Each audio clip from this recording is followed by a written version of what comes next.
Jesus taught us to better ourselves every day through his sermons, parables, and actions. He emphasized the importance of self-reflection, personal growth, and spiritual development. According to Jesus, the journey to self-improvement is a lifelong process that requires effort, dedication, and perseverance. He encouraged his followers to strive for excellence, to learn from their mistakes, and to become the best version of themselves. One of the key ways Jesus taught us to better ourselves is by emphasizing the importance of self-awareness. He encouraged us to examine our thoughts, feelings, and actions, and to recognize areas where we need improvement. In the Sermon on the Mount, Jesus taught us to look within ourselves and to confront our own flaws and weaknesses. He said, "Why do you look at the speck of sawdust in your brother's eye and pay no attention to the plank in your own eye?" Matthew 7:3. This teaching reminds us that we must first acknowledge and address our own shortcomings before we can help others. Jesus also taught us the importance of humility and a willingness to learn. He said, "Whoever wants to become great among you must be your servant." Mark 10:43. This teaching emphasizes the value of serving others and being open to new experiences and knowledge. By adopting a humble and servant-like attitude, we can learn from others, acquire new skills, and develop our character. Jesus himself demonstrated humility by washing his disciples' feet and by associating with outcasts and marginalized people. This example shows us that true greatness is not about seeking power or recognition, but about serving others and making a positive impact on the world. Another way Jesus taught us to better ourselves is by encouraging us to practice forgiveness and compassion. He taught us to love our enemies, to pray for those who persecute us, and to forgive those who wrong us.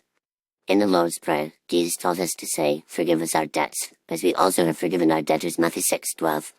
This teaching reminds us that forgiveness is a two-way process. We must forgive others in order to be forgiven ourselves. By practicing forgiveness and compassion, we can release negative emotions, heal from past wounds, and develop a more positive and loving attitude towards others. Jesus also emphasized the importance of self-discipline and self-control. He taught us to deny ourselves, to take up our cross, and to follow him. Mark 8:34. This teaching reminds us that self-improvement requires sacrifice and self-denial.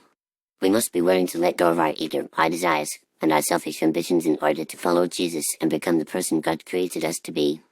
By practicing self-discipline and self-control, we can overcome negative habits, develop positive habits, and achieve our goals. Finally, Jesus taught us the importance of prayer and meditation in our daily lives. He encouraged us to pray regularly, to seek guidance from God, and to listen to his voice. In the Gospel of Luke, Jesus taught us to pray, "Father, hallowed be your name, your kingdom come." Luke 11:2. This teaching reminds us that prayer is not just about asking God for things, but about aligning ourselves with his will and purposes. By practicing prayer and meditation, we can develop a deeper sense of connection with God, gain clarity and purpose, and become more mindful and present in our daily lives. In conclusion, Jesus taught us to better ourselves every day through his teachings, parables, and example. He emphasized the importance of self-awareness, humility, forgiveness, self-discipline, and prayer. By following Jesus' teachings, we can become more aware of our strengths and weaknesses, develop a more positive and loving attitude towards others, and achieve our full potential. As we strive to become the best version of ourselves, we can make a positive impact on the world, bring glory to God, and fulfill our purpose in life. By applying Jesus' teachings to our daily lives, we can experience transformation, growth, and renewal, and become the person God created us to be.